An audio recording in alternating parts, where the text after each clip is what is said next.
Halo teman-teman, kali ini gue datang dengan video terbaru. Oke guys, jadi ini adalah iOS 15.6 yang akan gue install di iPhone 7 gue teman-teman. Jadi gue akan ngeliat nih fitur-fitur baru apa sih yang ada di iOS 15.6 nih teman-teman ya. Nah, buat kalian yang nanya, bang, update iOS sendiri bisa nggak? Sebenarnya bisa-bisa aja ya guys, selama WiFi kalian jaringannya lancar. Gue nggak rekomendasiin kalian pakai cellular data kalian ya, takutnya ya ada yang kurang cocok, terus stuck di logo, atau kemungkinan kalian udah update iOS-nya, udah iOS terbaru, tiba-tiba sinyalnya hilang. Jadi gue nggak rekomendasiin buat kalian ya guys untuk update iOS via cellular data.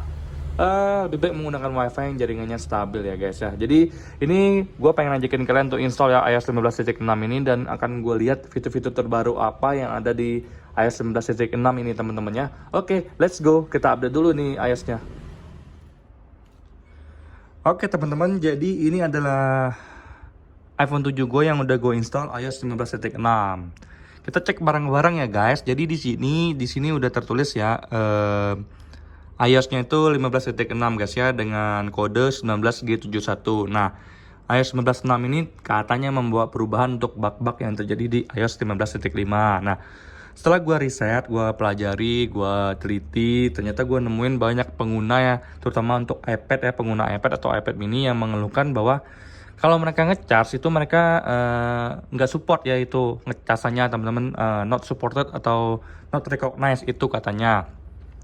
Setelah diinstal ke 15.6, mereka ngerasa nggak ada lagi namanya not support atau not recognize. Itu sih perubahan pertama yang dibawa oleh iOS 15.6 teman-teman. Tapi kalau gue secara pribadi ya, walaupun gue bukan pengguna iPad, gue pengguna iPhone aja, gue nggak pernah ngalamin yang kayak gitu juga nih teman-temannya. Jadi dari pengalaman real gue nggak bisa bilang gimana ya perubahannya, karena memang gue nggak ngalamin ya. Mungkin itu cuma buat pengguna iPad doang nih guys ya. Nah, terus yang kedua ini yang gue rasain bener-bener. Jadi di iOS 15.5 kalau kita mau buka penyimpanan itu bacanya lama banget teman-teman. Apalagi baca sistem data. Ini lama banget. Mau di iPhone 7, mau di iPhone 11 Pro gue, mau di iPhone 11 itu susah banget ngebaca ini. Bacain aja susah ya, apalagi baca sistem datanya tuh ribet banget, lama banget teman-teman. Tapi setelah gue install 15.6, memang bug ini langsung hilang teman-teman ya. Ngebaca ini cepat banget, dan ngebaca sistem datanya juga cepat banget teman-temannya. Jadi di sini teman-teman, itu gue rasain bener-bener, dan itu memang ada perubahan yang dibawa oleh iOS 15.6 ini. Nah, terus yang selanjutnya nih teman-temannya, yang dibawa oleh iOS 15.6 itu adalah dari sisi ini teman-teman, huruf Braille. Jadi huruf Braille ini, kalau untuk kalian pengguna huruf Braille ini sekarang udah nggak perlu khawatir lagi ya.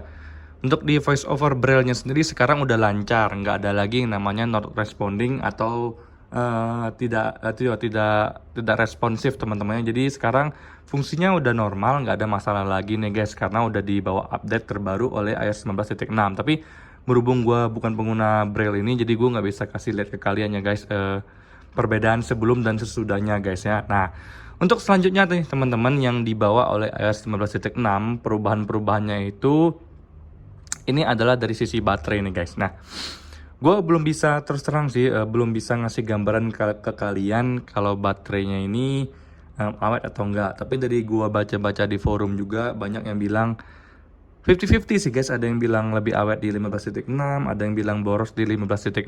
Jadi kalau gue secara pribadi sekilas nih guys ya, gue ngerasa memang penurunan persen ke persen baterainya ini di iPhone 7 gue ini memang agak cepet ya guys ya. Ini gue nggak bisa kasih gambaran langsung karena ini gue mesti pakai mungkin sekitar seminggu ya. Gue baru tahu ini baterainya hemat atau enggak. Cuman yang gue rasa ini guys, kalau di iOS 15.5 atau di iOS sebelumnya, ini iPhone gue kalau nggak gue pakai itu awet, baterainya nggak turun. Tapi yang terjadi sekarang adalah kalau ini nggak gue pakai, dia turun baterainya. Cuman kalau ini iPhone yang udah di iOS 15.6 ini gue pakai buat beraktivitas, malah kuat baterainya. Nah, itu secara sekilas gue nggak bilang itu udah fix ya, nggak. Itu yang sekilas gue rasain. Jadi selanjutnya nanti akan gue kasih tahu ke kalian setelah gue pakai teman-teman, mungkin sekitar seminggu atau 4 hari lah guys ya. Nah, terus perbaikan selanjutnya adalah gini teman-teman, di storage. Jadi gue banyak nemuin yang ngeluhin bahwa tiba-tiba di storage mereka ini ada pop up yang bilang kalau storage mereka udah full, padahal masih banyak banget available-nya. Jadi itu salah satu bug yang terjadi di iOS sebelumnya. Dan di iOS 19.6 ini sudah nggak ada lagi bugs yang bikin kalian itu kebaca full ya storage-nya. Nah itu udah dibersihkan atau dibereskan sama Apple ya dengan iOS terbaru ini. Tapi gue secara pribadi nggak pernah ya teman-teman ngalamin yang namanya iPhone gue tiba-tiba ada pop-up storage-nya full. Mau di iPhone 7 gue, 11 dan 11 Pro juga, di semua device gue nggak pernah ngalamin itu teman-teman.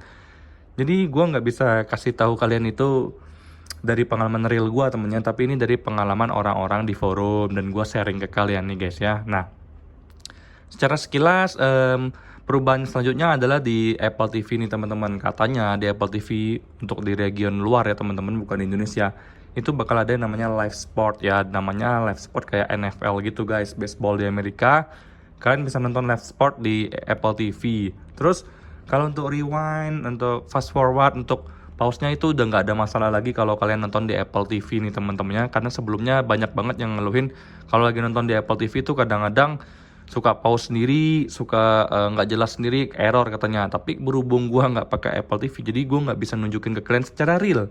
Bener nggak sih sebenarnya ada perubahan itu? Tapi dari yang gue baca semuanya ada nih guys, perubahan-perubahan yang terjadi gitu loh. Nah, oke teman-teman, jadi secara sekilas itu aja sih sebenarnya yang bisa gue simpulin ke kalian, beberapa perubahan yang terjadi. Jadi perubahan yang benar-benar terjadi ke gue itu adalah di masalah ini teman-teman, di pembacaan iPhone storage ini. Ngebaca iPhone storage ini memang gue ngerasa cepet banget ngibrit teman-temannya. Tapi itu doang sih yang gue rasain, update yang gue ngerasa memang bener-bener ada gitu loh. Tapi sisanya gue ngerasa kayak biasa aja, tepatnya belum kerasa teman-temannya, karena ini kan baru gue install ya, baru tadi sore guys. Jadi mungkin nanti gue akan kasih ke kalian lihat video setelah gue pakai ini selama seminggu. iOS 15.6 itu di iPhone 7 tuh gimana user experience-nya guys ya. Jadi buat yang nanya ke gue, bang, ini layak di-update nggak sih sebenarnya iOS 15.6 ini dari iOS sebelumnya?